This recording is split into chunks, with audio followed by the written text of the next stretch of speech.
तो हथेली में खड्डा दिख रहा है ना? जिसको नहीं दिखा है उसकी सहायता करो। जिसको नहीं दिखा है बताओ, दूसरे को बताओ कैसे दिखता है।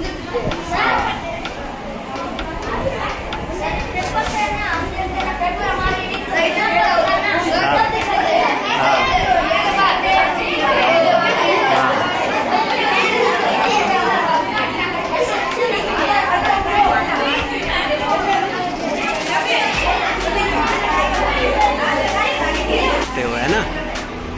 तो सामान्यतया हम जब देखते हैं ना तो दोनों आँखों से साथ देखते हैं। हमारी दृष्टि है द्विनेत्री दृष्टि, ये विज्ञान की भाषा में है। क्या शब्द है? द्विनेत्री, यानी दोनों आँखों से जो प्रतिबिंब बनता है, आँखों के माध्यम से दोनों आँखों से जो प्रतिबिंब बनते हैं वो मस्तिष्क में जाके एकत्र होके एक दिखता है। ठीक है, ये सामान्य प्रक्रिया। हाँ बोलो।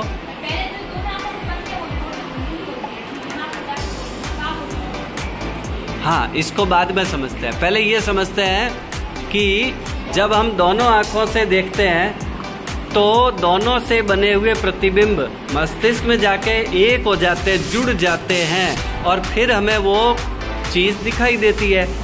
अभी हमने प्रयोग में क्या किया, एक आँख से तो कोई अलग चीज़ देख रहे थे, दूसरी आँख से कोई और चीज़ देख रहे थे। एक आँख से तो हमने जो नली बनाई थी ना, उस नली से आर पार कोई सामने दिख रहा था और दूसरी हाथ से हमारा हाथ दिख रहा था।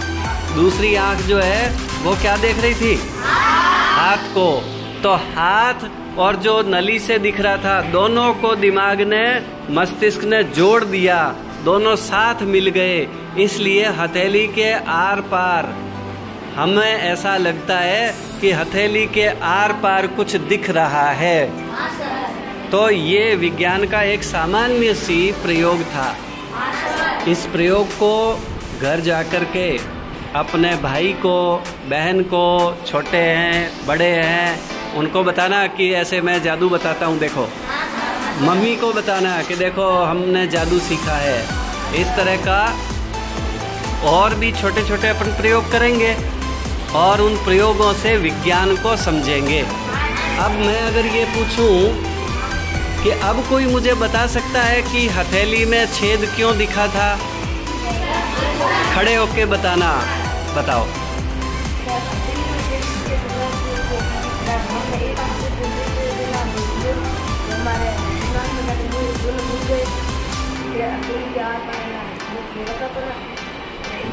हाँ, यानी दोनों आँखों से बना हुआ प्रतिबिंब आपस में जाके मस्तिष्क में एक हो जाता है। हाँ हाँ, ये हाथ भी दिख रहा था और उस नली से भी दिख रहा था और दोनों मिल गए तो हमें लगा कि हथेली के आर पार दिख रहा है। ठीक है, बाकी प्रयोग कल करेंगे।